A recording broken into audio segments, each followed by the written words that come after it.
ചായ എല്ലാവർക്കും ഇടാൻ അറിയാവുന്ന ഒരു കാര്യമാണ്. എങ്കിലും പെർഫെക്റ്റ് ആയിട്ടുള്ള രീതിയിൽ ചായ കിട്ടണമെങ്കിൽ ഈ രീതിയിലൊന്ന് ട്രൈ ചെയ്ത് നോക്കണം. അപ്പോൾ ഞാനിത് സ്ഥിരമായിട്ട് വീട്ടിലുണ്ടാക്കുന്ന ഒരു രീതിയാണ്. അപ്പോൾ അതിന് വേണ്ടിയിട്ട് ഒരു സോസ് പാനിലേക്ക് 1 കപ്പ് വെള്ളം ഒഴിച്ചെടുത്തിട്ടുണ്ട്. ഇതിലേക്ക് 2 ഏലക്കായുടെ കുരു മാത്രം എടുത്തിട്ടൊന്ന് പൊടിച്ചിട്ട് ചേർക്കുന്നുണ്ട്. നിങ്ങൾക്ക് വേണമെന്നുണ്ടെങ്കിൽ ഒരു ചെറിയ കഷ്ണം ഇഞ്ചിയും കൂടി ഇതിലേക്ക് ചേർക്കാവുന്നതാണ്. ഇനി നമ്മൾ തേയിലപ്പൊടിയാണ് ചേർക്കുന്നത്. 2.5 ടീസ്പൂൺ തേയിലപ്പൊടി ചേർക്കുന്നുണ്ട്. ഏത് ബ്രാൻഡായാലും കുഴപ്പമില്ല. ഇനി ഇതിലേക്ക് മധുരത്തിന് ആവശ്യമുള്ള പഞ്ചസാര ചേർക്കാം. 3 ടീസ്പൂൺ പഞ്ചസാരയാണ് 2 കപ്പ് ചായക്ക് ഞാൻ ചേർക്കുന്നത്.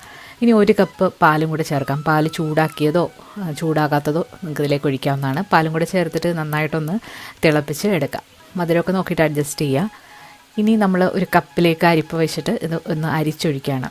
അരിച്ചൊഴിച്ചതിന് ശേഷം നല്ല പൊക്കി തന്നെ ഇത് 2-3 പ്രാവശ്യം ഒന്ന് പതപ്പിച്ചെടുക്കുക. അപ്പോഴാണ് ആ ചായയുടെ നല്ലൊരു ടേസ്റ്റ് കിട്ടുന്നത്. അപ്പോൾ നിങ്ങളെങ്ങനെയാണ് ചായ ഇടുന്നത് എന്നുള്ളത് വീഡിയോയുടെ താഴെ കമൻറ്റ് ചെയ്യുക. പുതിയൊരു വീഡിയോ ആയിട്ട് കാണാം. താങ്ക്